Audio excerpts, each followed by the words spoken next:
If I were to ask all your friends, some of the people maybe at your party last night, what is Douglas's superpower? How are you able to get all these things done? What would they say about you? What would they say it is?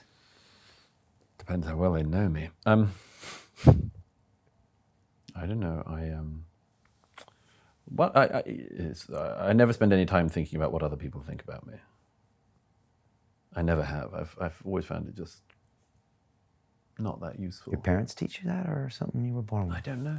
I have wonderful parents, wonderful family.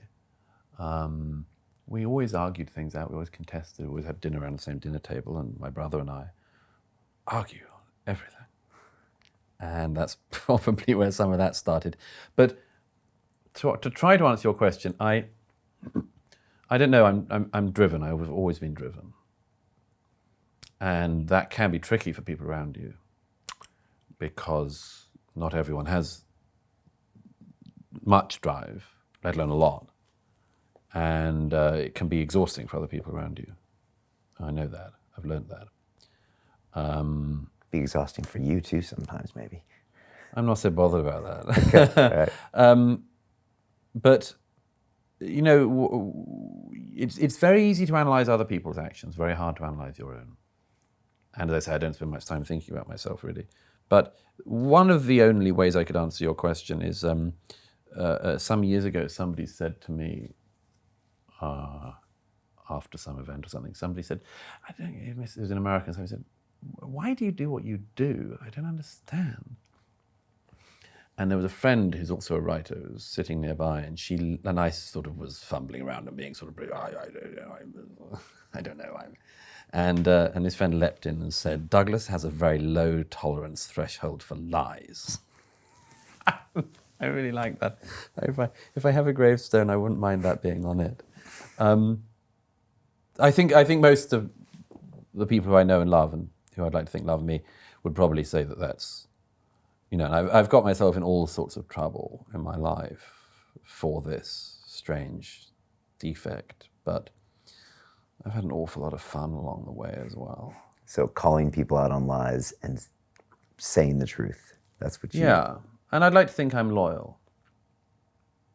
I stick up for my friends, and I like loyalty, and I try to do it. Yeah. So I'd like to think they probably say I drink too much. Like any good writer in England from the old school. Or at least, as my late friend Christopher Hitchens used to say, nobody would say I drink too little. Do you miss him? Oh, yeah. Yeah. I mean, there's that line, I'm very fond of T.S. Eliot. There's a line in T.S. Eliot, he says, I think in the Four Quartets, he says, as we grow older, the world becomes stranger, the pattern more complicated of dead and living. And you know this. The pattern becomes more complicated. And I've been so lucky, my friends, in my life. And not entirely luck, I've also migrated towards people who I like and admire, you know. Sort them out. You know, often heroes become friends. Christopher and I, it was a slightly strange one. He reviewed my first book, and then we became friends.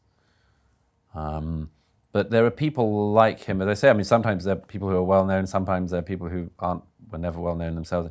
But as you grow older, you think, oh, I wish I could share that with him. And that I think that sometimes with Christopher. Yeah. There are times I've thought, oh, he would have loved this.